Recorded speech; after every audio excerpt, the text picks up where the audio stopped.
안녕하십니까. 하루의 경제 주식 마무리 경주마 이재용입니다. 오늘 하루는 어떠셨습니까? 우리 코스피 오늘 2,500선이 위태로웠는데 그나마 잘 견뎌줬죠. 갈 길은 바쁜데 이렇게 쉬어가는 모습입니다. 쉬어갈 땐 뭐 도리 없습니다. 공부하면서 증시 분석을 좀 해봐야죠. 경주마와 함께 해주시기 바랍니다. 오늘도 세 분의 전문가와 함께 달리겠습니다. 어서 오십시오. 네, 안녕하십니까. 안녕하십니까. 네, 데일리 이슈부터 가겠습니다. 데일리 이슈 오늘 3개 뽑아놨는데 먼저 금융위원회가 마련한 전자금융거래법 개정안. 여기에 선불 충전 기반의 간편 송금을 금지하는 법안이 담겼다. 이렇게 돼 있는데 이러면 카카오, 토스, 네이버 간편 송금하는 거잖아요. 네. 이거 어떻게 되는 거예요? 그러니까 이제 단적인 예를 들면 우리가 이제 뭐 카톡으로 네. 예를 들면 뭐 A라는 친구가 B라는 친구한테 계좌번호가 없어도 네. 카톡 친구면 그냥 무료로 그냥 돈을 그동안 보내왔었죠. 네. 그러다 보니까 우리가 소액으로 여러 가지 간편하게 뭐 회식 자리에서 끝나고 나면 뭐 돈도 나눠고 여러 가지를 썼었습니다. 근데 이게 단순하게 내 은행에서 저쪽 은행으로 가는 게 아니라 충전 기능을 통해서 가는 거거든요. 네. 그래서 은행 계좌에서 은행 계좌로 가는 게 아니라 충전해서 다른 사람의 계좌로 가는데 이게 계좌번호 없이 가는 거였었죠. 그러니까 예. 이제 카카오의 회원이다라는 것을 통해서 갔었던 것들인데 이게 이제 선불이라는 거 충전을 하다 보니까 비실명이 된다라는 거죠. 네. 그래서 이게 자금 세탁에 악용될 수 있다라고 금감원에서 그 취지를 밝혔고요. 근데 이것과 갑작스럽게 이루어진 이제 발표가 나긴 했습니다만 이거에 대해서 이러한 사업자들에게 2년 전에 이미 법 시행을 예고를 했었던 상황입니다. 네. 그래서 2년 동안 법에 대한 어떤 이런 것들을 마련할 기회를 줬음에도 불구하고 지금 그런 마련이 안 돼 있었던 상황에서 지금 이제 토스라든지 카카오 같은 경우는 좀 불만이다라고 볼멘 소리를 하고 있습니다만 나름대로 이게 그렇다고 해서 일단 지금 송금은 안 됩니다. 하지만 간단하게 토스나 이제 카카오뱅크 같은 경우는 전자자금 이체업을 등록을 해야 돼요. 네. 신규로 이 업을 등록을 해서 하지만 지금처럼 비실명 비은행 계좌로 송금은 불가능하고요. 네. 그다음에 이제 카카오를 통해서 은행 계좌 간의 이체는 이 법을 등록을 하고 나면 가능해진다 이렇게 정리해드릴 수 있겠습니다. 지금 상태로는 안 되지만 예. 그 등록을 하면 그렇죠. 가능하다. 그렇지만 거기서도 예를 들어서 차용주가 홍길동에게 네. 카톡 친구라서 보내는 건 불가능하고요. 네. 차용주가 홍길동 계좌를 돈을 보내는 건 가능해집니다. 이게 지금 쓰고 있는 사람들이 많아서 쓰고 있는 사람 많은데 이제 좀 아무래도 여러 가지 부작용. 우리가 뭐 단순하게 예를 들면 은행에서 친구가 나한테 돈 보낸 것을 현찰로 찾으려고 하면 30분 있다 찾을 수 있는 네. 그 보이스피싱 방지하기 네. 위해서 어떻게 보면 굉장히 불편하죠. 네. 그렇지만 이게 부작용을 방지한다라는 정부의 어떤 기조가 있기 때문에 네. 그런 부분들은 우리가 이해를 해야 되지 않을까 싶습니다. 이런 핀테크가 어떻게 보면 4차 산업의 동력이 될 수 있었는데 이게 이렇게 되면 어떻게 되는 거예요? 뭐 일단은 소비자 입장에서 굉장히 이제 불만이 커질 뿐만 네. 아니라 그런 좀 간편 송금업 같은 것들을 지금 수행하고 업무를 좀 크게 확대하려고 했던 사업자들한테도 제가 보던 이제 기간적인 어떤 좀 제약이 좀 따르는 거죠. 사실 네. 말씀 앞서서 주신 대로 자금 이체법 라이센스라는 거를 따내면은 뭐 지금 방식하고 크게 다르진 않은 수준에서 뭐 송금이라든가 이체 방식이 나올 거는 같은데 뭐 지금 일단은 벌써 소비자들이 익숙해져 있잖아요. 네. 내가 계좌 몰라도 사람 이름만 대고 그냥 보낼 수 있는 그런 방법들이라는 편리함을 이미 사용하고 있었는데 네. 뭔가 후퇴하고 있으니까 역시 정부에 대해서 약간 어떻게 보면 뭐 지난 좀 얘기지만 왜 하나마다 발표하는 것들마다 전부 다 불편하게 만들지? 이런 시각들을 좀 가질 수 있다는 점에서 보면은 뭔가 좀 점수 떨어뜨리는 그런 역할을 네. 할 것 같다는 생각이 드네요. 이게 주가에도 악재로 작용하는 거 아닙니까? 뭐 일시적으로 당연히 악재로 작용을 할 수 있다고 보고요. 카카오나 네이버들한테도 약간은 불리하지만, 네. 근데 뭐 근본적으로 사실 이걸 못 해가지고 뭐 카카오나 네이버에 직접적인 영향이 클 것 같지는 않습니다. 다만 그냥 사용자 입장에서의 불편함이 좀 커진 상황인데 조금 지나서 라이센스 취득하고 계좌를 통해서 보내는 방식이 역시 뭐 통용이 된다고 하면 앞서서 말씀 주신 대로 큰 애로사항이 생길 것 같지는 않다라는 게 생각이고요. 네. 원래는 그 아시겠지만 재작년인가요? 그 머지 포인트라고 하는 거랑 에바종 호텔 그 숙박업체 네. 이런 애들이 지금 난리치면서 이제 큰 사단을 만들다 보니까 그런 업체들 같은 것들은 이제 전자 이체업 같은 것 쪽으로 전부 다 좀 끌어들이려고 하는 방식인 것 같은데 애꿎은돼서 약간 사단이 난 그런 상황이다라고 보겠습니다. 카카오 얘기 하나만 더 해볼게요. 어제였죠? 카카오 모빌리티 지분 매각 계획을 처리했다. 이건 어떻게 작용합니까? 이거랑은 좀 궤를 달리하기는 한데요. 일단은 시장에서 최근에 뭐 코스피, 코스닥 모든 시장이 약세를 보이고 있고 강세를 보이고 있지 않다 보니까 시장에서 수요가 그렇게 크게 나타나지 않았던 게 가장 큰 원인이었던 것 같습니다. 아무래도 공모가가 높게 책정이 되고 뭐 인기 몰이를 해야만이 어느 정도 성공적인 상장이다라고 볼 수 있겠는데 일단 최근 시장 자체가 얼어붙어 있기 때문에 수요 예측 부분에서부터 좀 삐그덕거리지 않았나 정도로 보고 있고 그리고 카카오 그룹 자체가 좀 문어발식 경영하고 자회사들 상장시키는 것들에서 최근에 좀 노이즈가 있었기 때문에 이러한 결과가 나오지 않았나라고 보고 있습니다.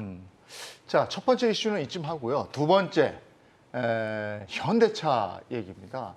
오늘 전체적으로 주가가 조금 빠졌는데 여기에 또 1등 공신이라고 해야 됩니까? 이게 주범이라고 해야 됩니까? 현대차 전체 그룹주가 내려앉았어요. 네. 근데 이게 뭐 미국의 전기차 보조금 뭐 이런 문제인 줄 알았는데 그거는 그냥 뭐 단편적인 거고 그 안에 또 무슨 문제가 있다고 어제 잠깐 저희가 다루긴 했었습니다만은 뭐예요?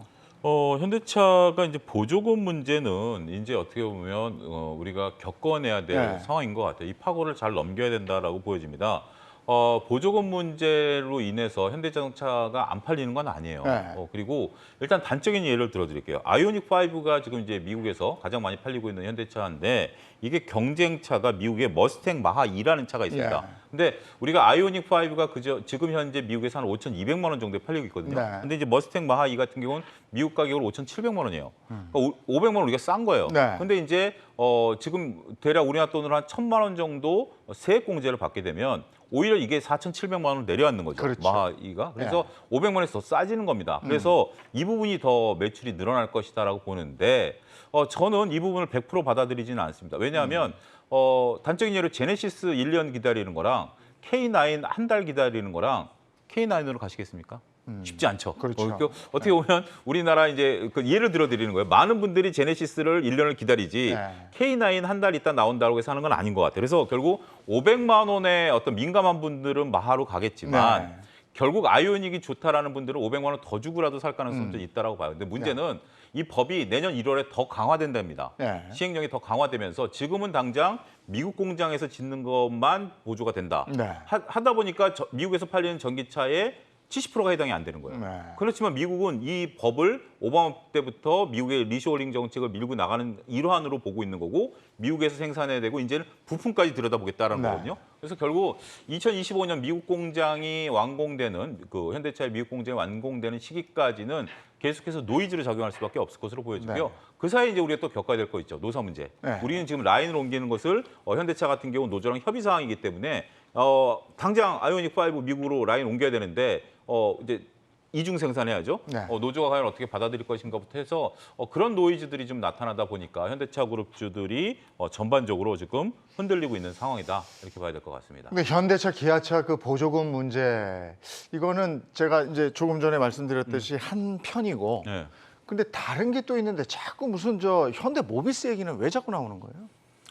간단하게 말씀드리면 현재 모비스 같은 경우 이제 구성이 이제 주로 하는 게 이제 모듈 부분, 모듈과 이제 대부분의 매출이 우리가 이제 자동차의 주요 핵심 부품을 만드는 이쪽에서 나오고 AS 부분이 조금 약해요. 근데 이 부품들을 이제 직접 현대 모비스가 관리를 하는 거죠. 자동차가 많은 어떤 부분들을 외주를 지지만 예를 들면 뭐 사이드 미러라든지 뭐 전조등이라든지 이런 거는 뭐 제3자한테 외주를 줘갖고 들어오는 거지만 핵심 모듈은 자기네들이 했지만 실질적으로 자기네들이 직원들이 파견돼 간 회사에서 만든 거거든요. 근데 이게 불법 파견으로 정부에서 제동을 걸었습니다. 그러니까 예를 들면 그런 거죠. 우리가 이제 인터넷이 고장 나면 AS를 통신사에 부르잖아요. 그러면 그분들이 통신사 소속이 과거는 아니었어요. 그러면서 통신사 직원인 것처럼 행동을 하다 보니까 소비자 이렇게 그 삐그덕거림이 있었고 네. 그래서 그게 불법 파견이다 그래서 통신사들이 그대로 흡수해라라고 해서 회사를 만든 거거든요.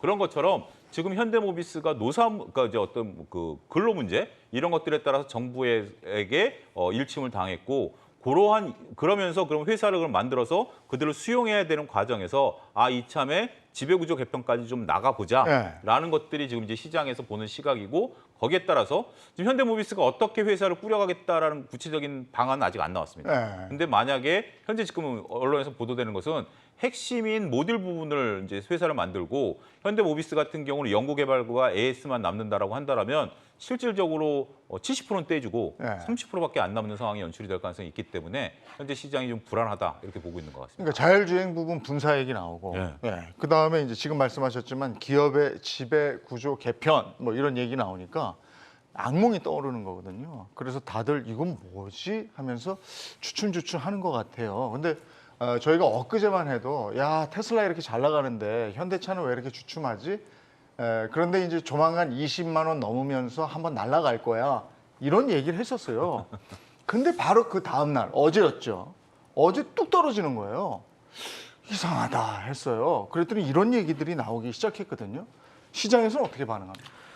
아무래도 첫 번째로 현대모비스의 입장에서는 지주사 전환에 대한 이슈가 가장 큰데 현재 대한민국에 상장되어 있는 지주사들은 평균적으로 PER을 5배에서 6배 정도 수준 받고 있습니다. 근데 현재 현대모비스는 PER 10배 정도 받고 있는 상황이거든요.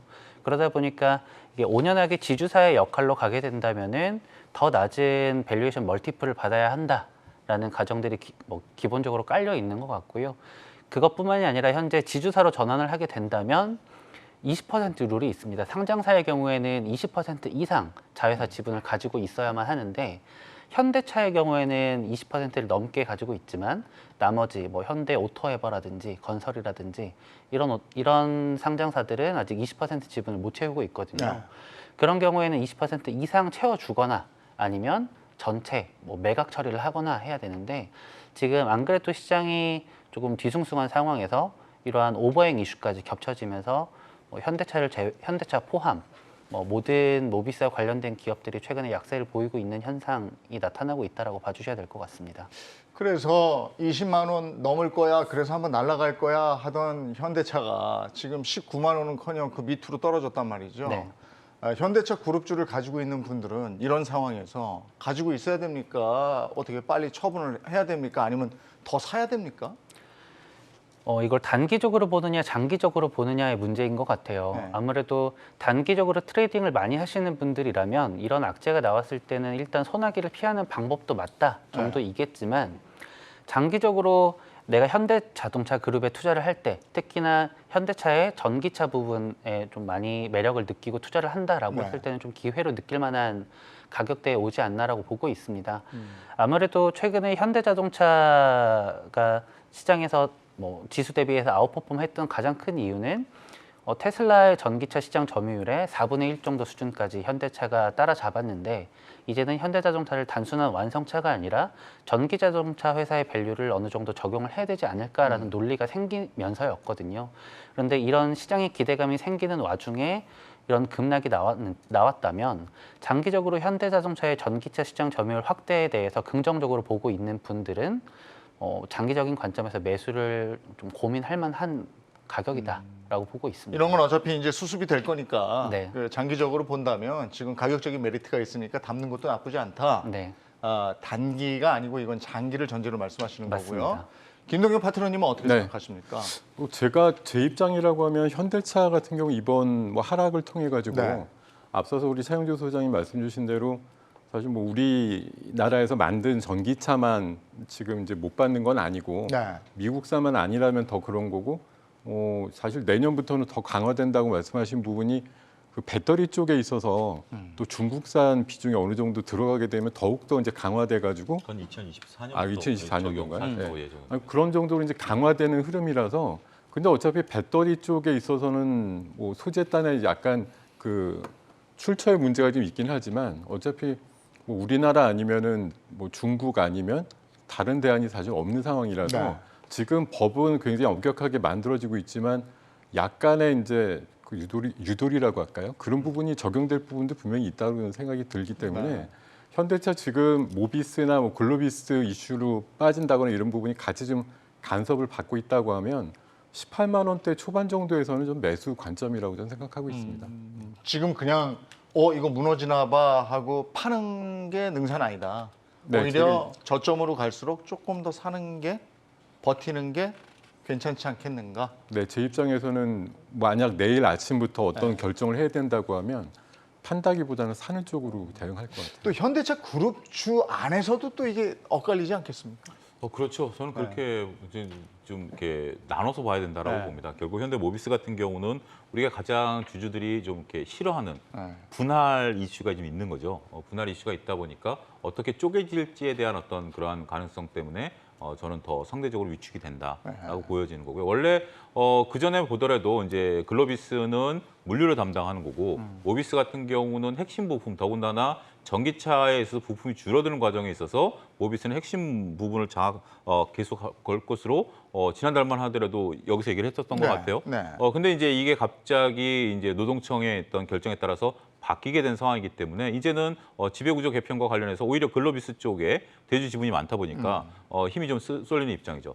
자, 그 부분은 그렇고 그럼 현대차는 어떻게 봐야 되느냐라고 본다라면 저는 조금 앞선 두 분과는 좀 생각을 좀 달리합니다. 왜냐하면 현대차가 이번에 2분기 매출이 잘 나왔습니다만 전반적으로 판매량이 글로벌 판매량이 전년도 그러니까 전분기 대비해서 9%가 줄었거든요. 네. 5.7%가 줄었죠. 5.7%가 줄었죠. 우리나라에서 9%가 줄었고 글로벌에서 4% 줄었으니까. 근데 하반기 경기가 불투명해지면 가장 먼저 줄어드는 게 내구재 소비거든요. 그래서 일단 저는 그 부분에 대한 흐름은 좀 봐야 될 것 같아요. 그래서 그동안 우리가 1, 2분기 실적이 잘 나온 부분들 때문에 주가가 좀 올라온 부분들이 있고 그렇다고 해서 완전히 좀 버려야 된다는 생각은 아닙니다. 근데 조금 사는 것은 약간의 시간을 두고 조금 저점을 노려볼 필요가 있겠다. 지금 이 문제가 이제 이슈가 터졌고 네. 이 문제가 어떻게 적용될지가 시장에서 받아들이는 시간이 저는 필요하다라고 네. 봐요. 그래서 그게 좀 겪고 나면 그때 충분히 또 살 기회를 주지 않을까. 저는 좀 그렇게 보고 싶습니다. 왜냐하면 이게 어제 이제 터졌어요. 그래서 그러니까요. 어제 쭉 떨어졌고 오늘도 떨어졌고 뭐 이렇게 되어 있습니다. 하나만 더요. 삼성전자 우는 오늘 저 빨간불이 들어왔다라고요? 네. 뭐 외국이 샀습니까? 삼성전자 같은 경우 글쎄요, 뭐 외국인이 외국인들이 엄청 사요. 외국인들이 좀 오늘 엄청 400만 주 샀어요. 정도 샀습니다. 왜 산 거예요? 그래서 제가 뭐 드러난 이유는 특별히 없는 것 같은데 사실 간밤에 뭐 반도체 주식 그 미국에서 필라델피아 반도체 지수도 별로 좋지는 않았거든요. 많이 근데 그 이제 역전에 매수세가 좀 들어왔는데 뭐 우리가 아직 감지하지 못하는 어떤 삼성전자발 그래? 이슈가 좀 외국계 입장에서는 뭔가 감지된 거 아닌가 그런 생각을 그냥 추측만 할 뿐이에요. 그 저도 오늘 다 팔았는데 그거 빨간불 들어와 있어서 따라가야 되는 거 아닌가 이런 생각을 했는데 어떻게 생각하십니까? 전일 필라델피아 반도체 지수가 2.5% 정도 하락을 했는데 삼성전자가 오늘 독야청정 빛나더라고요. 네. 그래서 여러 가지 요인들이 있겠지만 현재 반도체 재고에 대해서 좀 거의 정점 부근이 아닌가라는 뭐 이슈도 시장에서 좀 나오고 있는 것 같고요. 오늘 환율도 1,320원을 그러게 말이에요. 보였는데 단기적으로 환율이 너무 튀면서 환차익을 기대하는 외국인 수급들도 좀 포함이 되는 것 같습니다. 아무래도 1,300원대를 넘어선 상황이다 보니까 물론 달러 인덱스 자체 그리고 달러 환율 자체가 강세를 보이고 있는 것은 맞지만 장기적으로 봤을 때는 외국인 투자자들의 입장에서는 환차익을 좀 기대할 수가 있겠다 정도로 한국 시장 전체를 바라보는 것 같고요. 삼성전자 하나뿐만이 아니라 오늘 지수가 전약 후강의 모습이었는데 네. 이런 것들은 특히나 첫 번째로는 방금 말씀드렸던 것처럼 데일리한 기준으로 봤을 때는 환을 볼 수 있겠고 그리고 삼성전자와 하이닉스 방금 말씀드렸던 것처럼 재고 부분은 반도체에서 가장 돈이 많이 되는 게 클라우드 데이터 센터 향이거든요.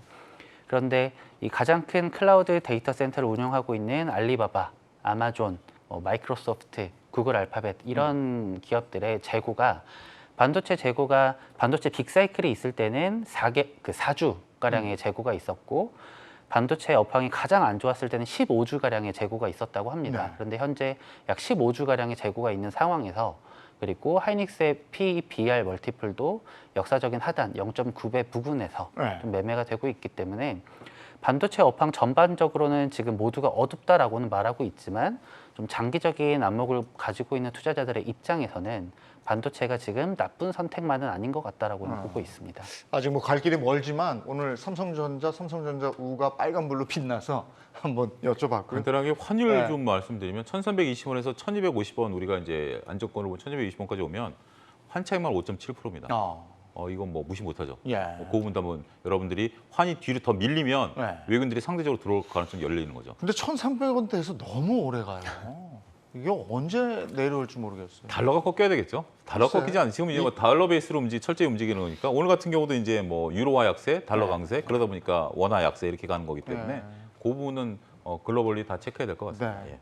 자, 세 번째 이슈 가겠습니다. 이제 식품주 얘기인데 지난번에 CJ 제일제당이 아주 큰 폭으로 올랐던 거 기억하실 거예요. 그런데 오리온이 오늘 또 강세를 보였습니다. 상반기 최대 실적 이것 때문입니까? 예, 그렇습니다. 오리온이 굉장히 저는 오리온을 보고 놀란 것 중에 네. 하나가 원가 관리를 잘했어요. 네. 이제 오리온의 이제 주력 제품들이 이제 밀가루, 팜유 이런 재료들을 쓰는데도 불구하고 굉장히 잘했어요. 더군다나 오리온은 또 뜻하지 않은 반사 이익을 중국 셧다운에 대한 수혜를 받았죠. 이게 뭐냐면 중국이 셧다운을 들어가면서 중국이 비상 구호 물자를 이제 지정을 했는데 비상식량으로 여기에 들어가고. 초코파이가 들어갔어요. 아하. 이게 초코파이가 들어가가지고 네. 이게 굉장히 좀 대박이 났고 더군다나 초코파이가 우리가 지금 초코파이 얼마인지 모르시죠? 네. 500원. 안 사보셨잖아요. 네, 네. 이게 우리나라는 지금 9년째 동결이에요. 아, 9년째 동결인데 중국은 작년 초에 올렸어요 한번. 근데 근데 올렸는데 코로나 상황에서 오히려 더 팔린 거죠. 네. 그러니까 거기서 걷어들인 영업이익이 지금 뒷받침되고 있는 거예요.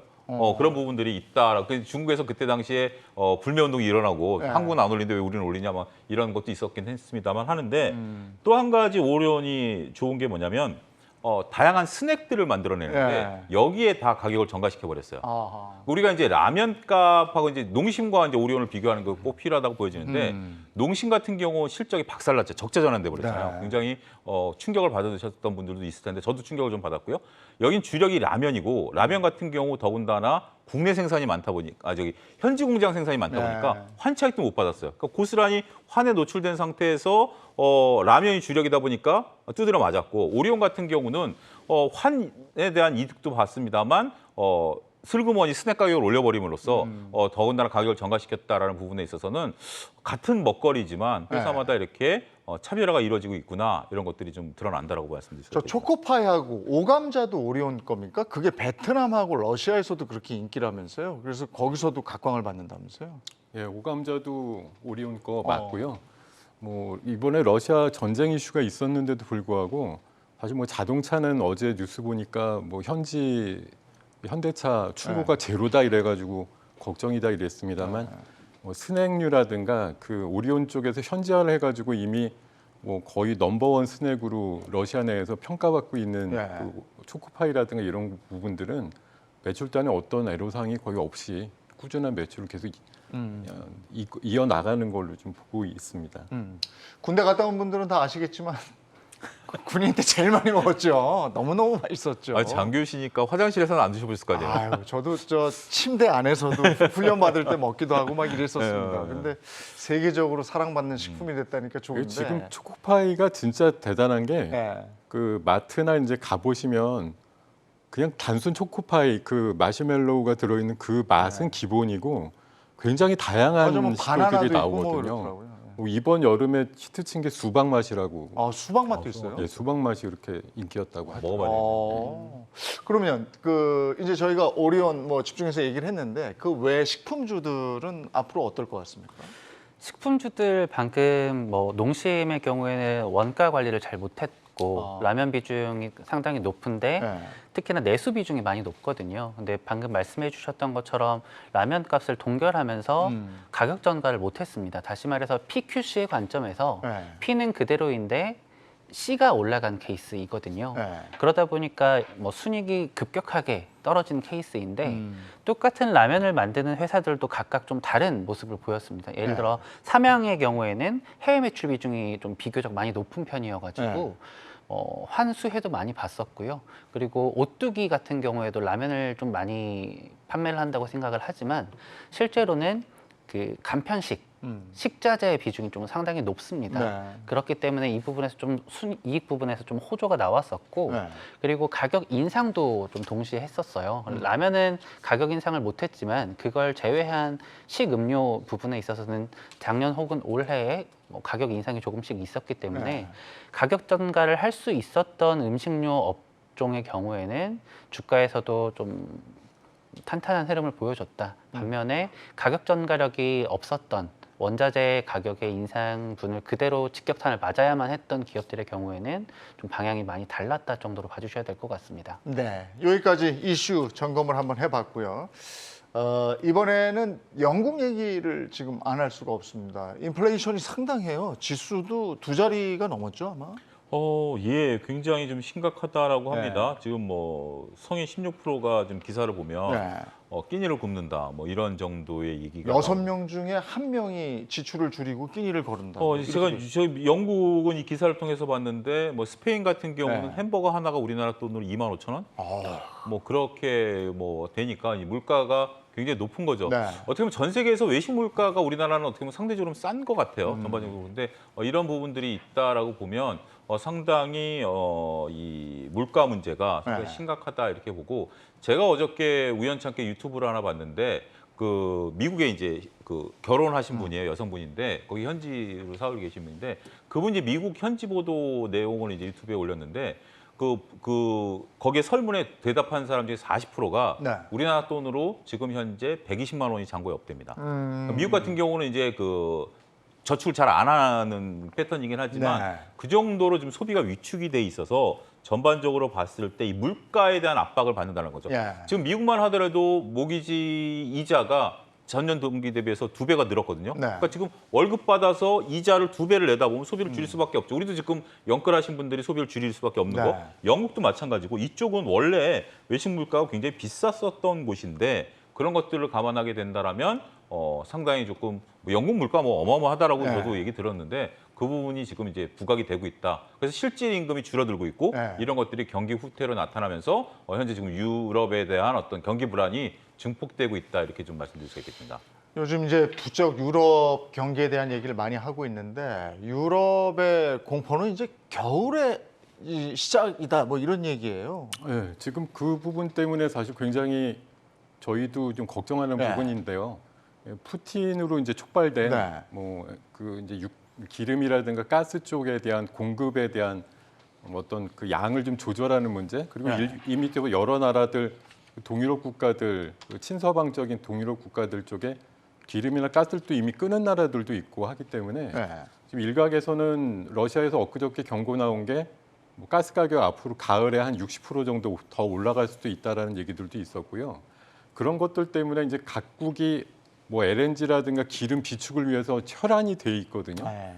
지금 지난주에도 제가 말씀드렸지만 영국 같은 경우는 그 에너지 그 상한제라고 하는 그 요금 자체가 거의 더블로 지금 올라갈 상황이고 독일 같은 경우도 그 기름이나 가스 같은 경우를 배급제로 한다는 얘기까지 나오고 있어가지고 이 9월달 이후에 이제 난방을 시작하는 그런 북반구가 돌아왔을 때 이 겨울을 어떻게 날 거냐. 그게 최근에 좀 우스갯소리지만 난방 최고 온도를 18도로 한다.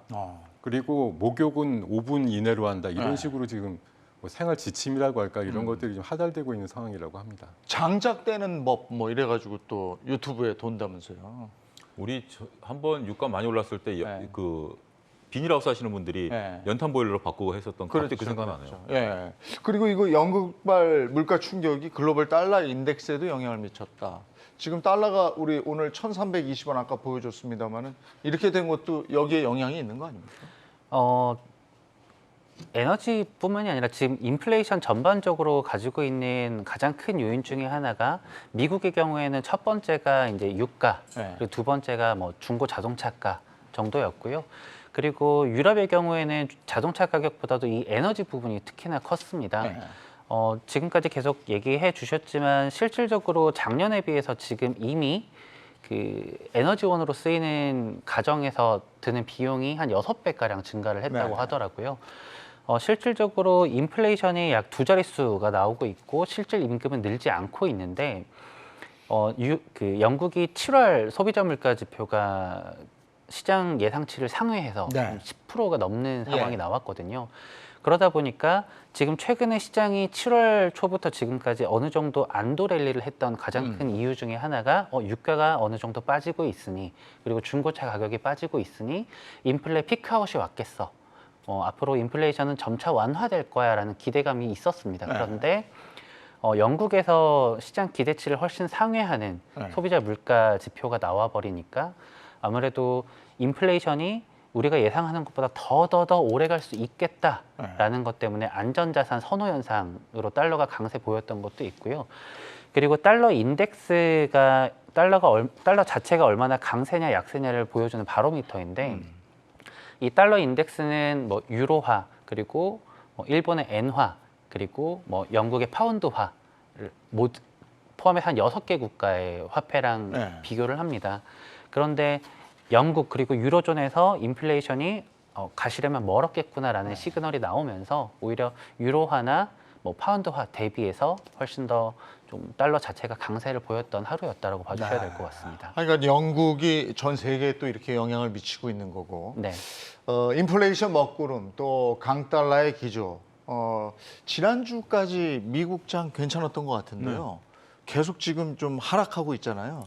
어떻게 네. 보면 오늘 이제 미국장이 좀 조정을 받았죠. 네. 오늘 새벽에 끝난 미국장이 조정을 받았고 근본적인 이제 얘기는 FOMC의 이제 7월 의사록이 발표가 되면서 하나의 요소가 된 부분들이다라고 좀 말씀드릴 수가 있겠는데 저는 그 부분이 중요한 요소다라고 특별히 네. 보고 싶지는 않습니다. 이제 속된 말로 이렇게 표현하고 싶어요. 울고 싶을 때 뺨을 때린 격이 아니겠는가. 그러니까 우리가 베어마켓 랠리라는 용어들을 종종 썼는데 그게 보면 약세장에서 반등이거든요. 그러니까 지금 시장이 강하게 돌아섰다라는 어떤 트리거는 별로 없어요. 근데 이제 시장이 어느 정도 바닥을 찍었다라는 우리가 단순한 예로 우리나라가 2,300에서 2,500까지 올라온 것처럼 이게 과연 우리가 이제 바닥을 찍었다라고 보는 것이냐.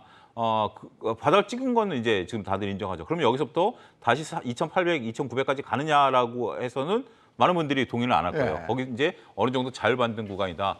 미국도 그 정도 지금 인식인 것 같아요. 거기에 이제 제동을 건 게 바로 이제 FOMC 의사록이었었다라는 예. 거죠. 근데 의사록이 새로운 것은 없었어요. 예. 미국이 내년도까지 금리 목표를 3.5에서 바뀐 거 없고 지금 현재 2.5니까 룸은 한 1% 정도 상승할 여력이 열려 있는 상황에서 예. 이번에 여전히 시장이 예상하고 있는 한 50bp 정도 9월 달에 우리는 계속 갈 거야. 그러고 나면 이제 또 보겠다라고 하면 이제 25bp씩 두 번밖에 안 남은 거거든요. 그러니까 시장이 거기에 반응했다라기보다는 지금 일단 이것을 빌미로 해서 좀 쉬어가자. 우리는 어제부터 이제 그런 모습을 네. 보였고 그러한 모습들로 지금 미국 시장을 좀 이해해야 될 것 같아요. 근데 지금 이제 유가도 85대로 떨어졌고 네. 그동안에 이제 미국의 인플레이션을 자극했던 요소들이 하나씩 꺾이고 있는 것도 사실이거든요. 그런 부분들도 종합적으로 봐야 되지 않을까 싶습니다. 연방준비제도 의사록 지금 말씀하셨는데 공포를 느낄 만한 부분은 없었던 것 같은데 시장은 뭐 그렇게 반응을 미투로 하더란 말이에요. 제 생각에도 우리 말씀 주신 대로 약간 느낌은 이제 까마귀 날자 배 떨어진다 이제 이런 느낌이었고요. 사실 지금 지금 시장의 반등은 제 생각에는 다우 기준으로 보면 상당히 높게 올라온 수준이거든요. 일반적인 뭐 베어마켓 랠리 이상의 급을 살짝 보여주는 상황까지 오다 보니까 지금 굉장히 뭐 제레미 시걸이라고 하는 그 강세론자 같은 경우는 6월 말에 바닥 찍었어. 연말까지 계속 가는 장이야. 이렇게 얘기하고 있고요. 근데 루비니 같은 이제 닥터 둠이라고 소위 불리는 사람은 이번 상승장 믿지 말아라. 더 큰 공포가 온다. 지금 이렇게 지금 맞서는 구간에서 과연 이 시장이 좀 어느 사람 말을 더 잠깐 들어주느냐의 차이에 따라서 좀 방황하고 있고 일단 온 거는 팩트인데 여기서 바로 치고 올라갈 거야 아니면은 한 템포 좀 죽이고 갈 거냐 이제 이런 상황에서 놓인 베어마켓 랠리 중이거나 아니면 추세가 전환됐는데 우리는 이것조차 아직은 해석하기가 약간 애매한 수준 상황에서 잠깐 방황하고 있는 중이다 이렇게 해석하고 있습니다. 아니 그러니까 여름 랠리가 한여름밤의 꿈처럼 여기서 그냥 중단 내지는 아까 말씀처럼 공포로 더 하단으로 가는 이런 거. 또 하나는 한여름밤의 꿈이 아니고 잠깐 쉬었다가 다시 연말까지 쭉 가는 이런 그래프냐. 이런 부분이 또 궁금하단 말이죠. 어떻게 보십니까? 그거에 대해서는 인간이 알 수 없는 영역이기는 해요. 그렇습니다. 그런데 다만 현재 미국의 글로벌 IB들에서 몇몇 이제 좀 완전히 상반된 그 예측을 하고 있습니다. 뱅크 오브 아메리카의 경우에는 S&P 500 기준으로 지금 4,270포인트 정도 되는데 네. 4,200포인트 위에서는 비중 축소, 그리고 4,400부터는 숏, 그러니까 공매도까지 말할 정도로 좀 안 좋게 보고 있고요. 반면에 JP 모건에서는 현재 지금의 주가가 과거 평균 대비해서 한 20%가량 할인된 가격이다. 그리고 앞으로의 EPS 성장이라던가 단순하게 밸류에이션만 놓고 봤을 때도 지금 주가는 올해 지금보다 연말에 더 높을 확률이 굉장히 높다라고 전망을 합니다. 그런데 몇몇 다른 IB에서는 지금 인플레이션이 어느 정도 피크아웃 기대감 때문에 시장이 반등을 하고 있지만 이 인플레이션이 언제 잡힐지 모르겠다라는 불확실성, 네. 그리고 동시에 최근에 임금도 같이 오르고 있거든요. 임금이 오르면서 기업들의 수익성이 줄어들 수 있겠다. 그렇게 된다면은 밸류에이션의 부담은 점점 더 가중이 될 수 있겠다라고 좀 조심스러워하는 의견이 더 많은 것 같습니다. 네. 근데 지금 이제 개인 투자자들의 성향을 보면 말이죠. 달러가 이렇게 비싸고 네. 그리고 국내 주식이 뭐 조금씩 오르긴 했지만 깝깝하고. 근데 미국이라고 변동성이 심하지 않은 건 아닌데 네. 개인 투자자들이 올해 증시가 지지부진한데 올해만 15조 원을 샀어요. 네. 이건 어떻게 보십니까? 저는 제 개인적으로 보면 네. 별로 그렇게 달가웁지는 않습니다. 그러니까 미국 투자하는 것을 달가워하는 게 아니라 미국 투자는 지금 이제 어떻게 보면 전 세계에서 지금 이제 증시가 생긴 이래 유일하게 우상향한 나라거든요. 네. 전 세계에서 유일하게 우상향한 나라에서 많은 증권가에서 미국 증시를 이제 우리가 얘기를 하는 거죠. 네. 오히려 이제 우리나라 같은 경우 경제 구조가 일본과 가깝기 때문에 자칫 우리가 이제 불과 몇 년 전만 하더라도 일본을 봐라라고 했었는데 2020년 이후에 우리가 이제 다양한 어떤 기술의 발달을 통해서 미국 시장을 쉽게 접할 수 있다 보니까 그쪽으로 많이 가시고 거기서 수익을 보신 분들도 상당수 존재하기 때문에 그 부분이 나쁘다라는 건 아닙니다. 하지만 지금 과연 미국 주식을 우리가 이렇게 계속 사야 되는 상황이다라고 생각했을 때는 저는 삼성전자 예를 들고 싶어요. 네. 삼성전자 나쁜 건 아니에요. 미국 주식은 나쁜 건 아니에요. 근데 삼성전자를 내가 8만 전자, 9만 전자를 샀는데 지금 6만 전자 왔으니까 싸다. 그러니까 삼성전자를 지금 사야 된다. 라는 논리에 대해서는 저는 조금 고민해보자. 삼성전자가 지금 과연 6만 원에서 당장 7, 8만 원 물타기를 한다라는 개념으로 접근하시면 될 것 같아요. 그래서 결국 지금 15조 들어간 부분에서도 테슬라, 애플, 엔비디아 이 회사들이 나쁜 건 아닌데 네. 왜 이렇게 서둘러서 이 주식들을 우리가 계속해서 담아가려고 하는가에 대해서는 저는 한번 고민해 보셔야 될 근본적인 문제가 아닌가. 우리가 2020년에 동학개미들이 좀 뒤늦게 서학개미로 이제 많이 네. 갔고 2021년 저는 서학개미가 정점을 찍었을 때가, 그러니까 국내 주식은 정점을 찍었을 때가 2021년 1월 달에 삼성전자 9만 전자였고 서학개미가 정점을 찍었던 건 2021년 10월, 11월로 기억하고 있거든요. 네. 그때 당시만 하더라도 삼성전자가 7만 전자를 상향하고 있었고 NFT 메타버스로 수익을 못 낸 분들이 야 미국의 애플이라는 걸 안 꺾였어. 네. 그쪽으로 가자라고 하면서 그때부터 꺾기 시작했잖아요. 네. 그렇기 때문에 저는 시점이 좀 너무 빠른 게 아닌가. 네. 좀 그 부분이 좀 우려스럽다라는 점을 역설적으로 한번 좀 말씀드리고 싶습니다. 근데 지금 이제 서학개미들이 가장 많이 담은 종목 지금 말씀을 네. 해주셨지만은 테슬라, 애플, 엔비디아 이렇습니다. 그런데 테슬라의 경우에 한 600달러 정도 할 때 들어간 분들 벌써 수익이 상당해요. 그렇죠. 900달러를 넘었기 네. 때문에 이런 서학개미들은 그래 역시 내가 한국장 떠나서 미국장 온 게 잘한 판단이야 이렇게 할 거 아닙니까? 그렇지 않겠습니까? 그러시겠죠. 예, 일찍 들어가신 분들은 뭐 이달 다음 주인가요? 또 네. F분까지 또 예정이 돼 있기 때문에 네. 한 주가 3주 되는 거죠. 예, 강제로 싸 보이는 효과가 또 생기면 네. 뭐 최근에 우리나라도 무상증자 이슈가 굉장히 핫하지만 약간 그런 비슷한 효과 같은 것들이 좀 나올 거기 때문에 네. 더 추가 상승에 대한 기대감이 이제 클 거라고 생각이 들고요. 네. 뭐 애플 같은 경우는 지금 사실 워렌 버핏도 많이 네. 최근에 2분기 때 조정받을 때도 뭐 수백만 주 샀다는 얘기 네. 최근에 또 보도된 바대로 애플 역시 뭐 지금 170달러 요 정도 수준 거의 최고가면서 시가총액도 뭐 2조 7천억 달러인가요? 네. 하여튼 그 정도까지 올라왔다고 하니까 상당히 높은 수준의 지금 상승률들 보이고 있으나 문제는 제가 보기에는 역시 맹신을 하게 되면은 사는 건 어떻게든 잘 네. 사실 수 있어요. 근데 언제 팔 거냐에 대해서 굉장히 실기를 할 가능성이 높다고 생각이 듭니다. 왜냐하면 뭐 우리나라 시장은 답답하고 죽겠는데 상한가 변동폭이 없는 미국 시장의 화끈해 이런 생각으로 이제 많이 들어가고 계십니다만 역시 빠질 때도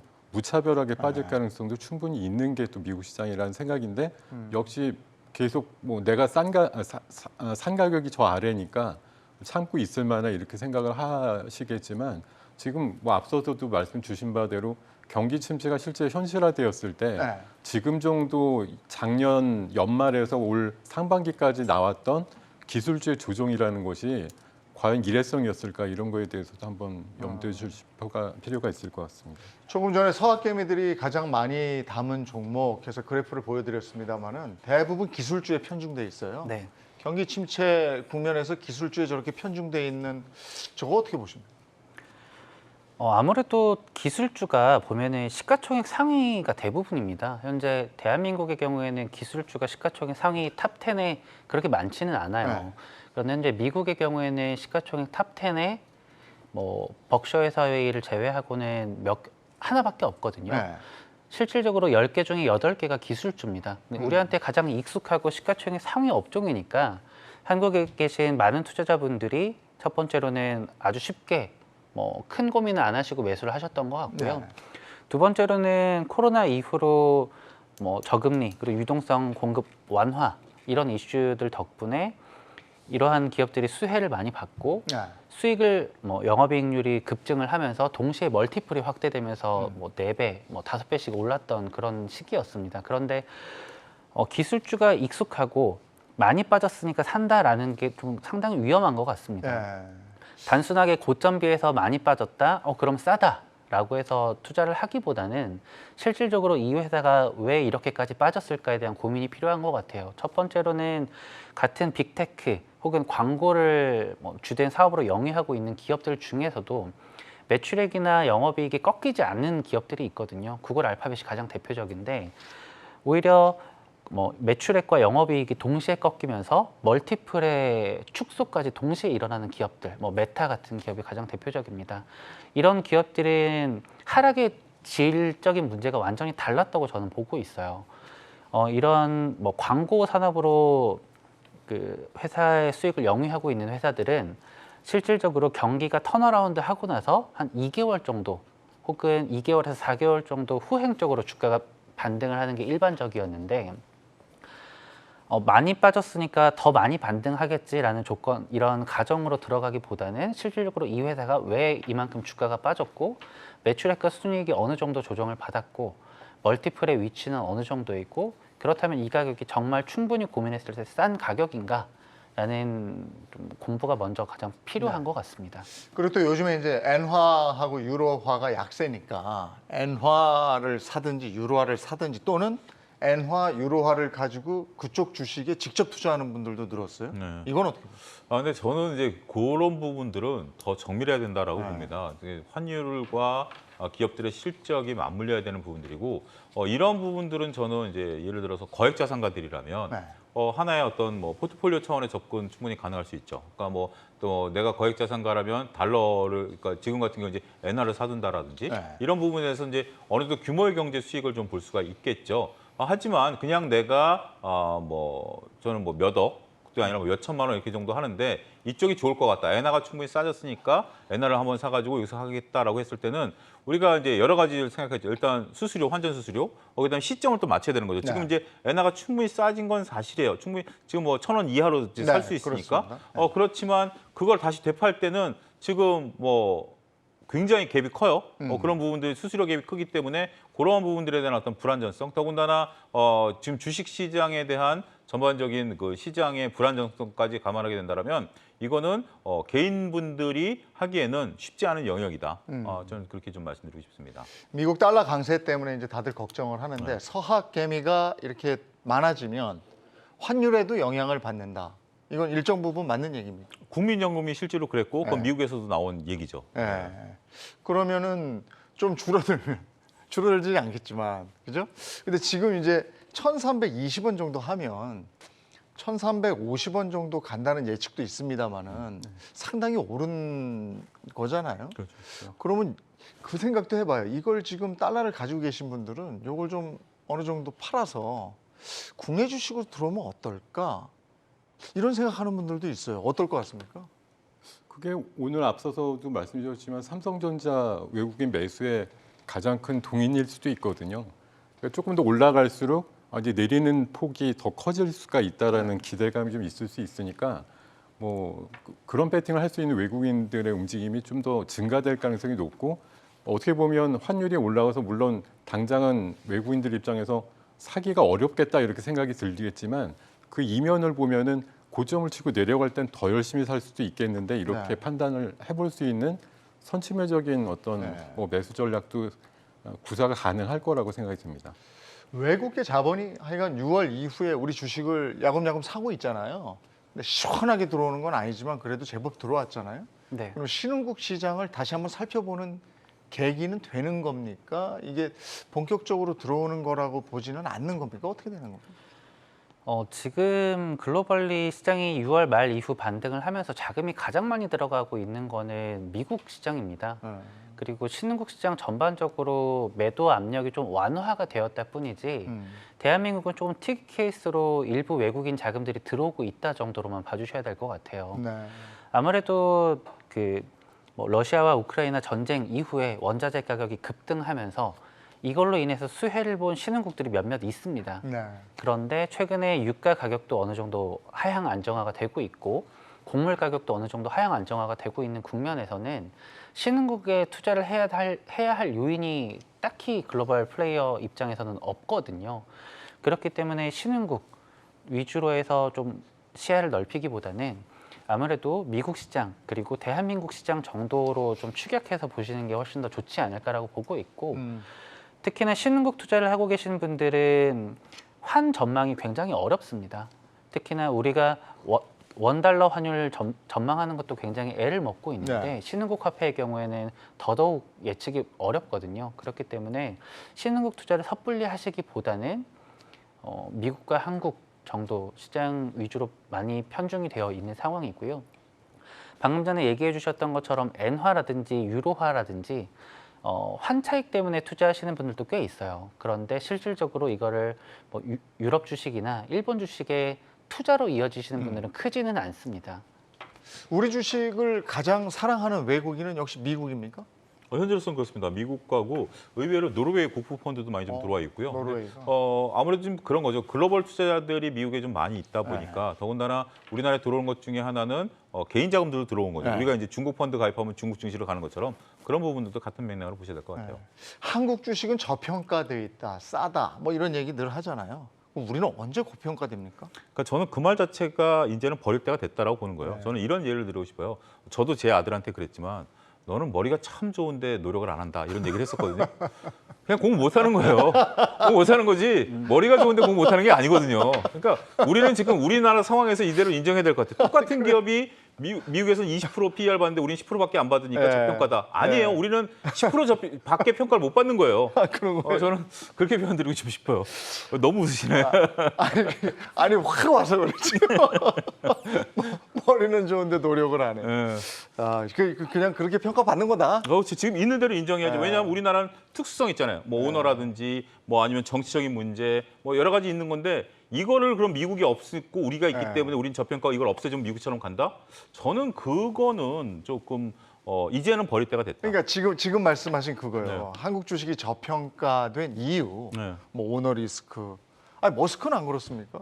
다 있는데 그러니까 거기는 그렇게 평가받는 거고요. 네. 우리는 이렇게 평가받는 건데 그렇게 대우해달라고 하는 것 자체가 저는 버려야 될 그러면- 하나의 어폐라고 그러면 보는 거예요. 오너 리스크, 그다음에 뭐 그거 대물림 하려고 하는 것들, 공매도 뭐 이런 것들이 다 작용을 하는 겁니까? 그렇죠. 거기다 뭐 회계 투명성 얘기도 회계 있고 투명성. 또 지주회사 더블 카운팅 이슈도 있고 뭐 여러 가지 뭐 전통적이지만 뭐 북한 리스크도 있고요. 네. 사실 따지고 보면 수십 가지쯤 될 수가 있을 것 같은데 앞서서 차 소장님이 말씀 주신 대로 저도 이제 우리나라 시장이 사실 저평가돼 있다라고 그냥 일반적으로 해석하는 거는 좀 무리수가 있는 게 삼성 바이오로직스는 지금 PER 단위 100배가 넘는데 이런 주식도 사실 우리나라에 존재를 하거든요. 그러니까 네. 전부 다 그런 건 아니고 사실 수십 년 동안 좀 그렇게 체득이 된 건데 우리는 고평가 주식을 굉장히 더 고평가 종목으로 만드는데 아주 이력이 붙은 시장이라서 네. 그렇게 좀 시장이 특화돼 있다라고 보시는 게 맞겠죠, 아무래도. 그 와중에 이제 그 외국인들이 우리 주식을 좀 사는 이때 그래도 저평가돼 있다고 생각하는 섹터는 어떤 게 있습니까? 최근 들어서 외국인들이 집중적으로 가장 눈에 띄게 있는 거는 아무래도 그 반도체 섹터인 것 같고요. 그리고 최근에 자동차 섹터도 외국인 투자자들이 많이 들어오고 있습니다. 그런데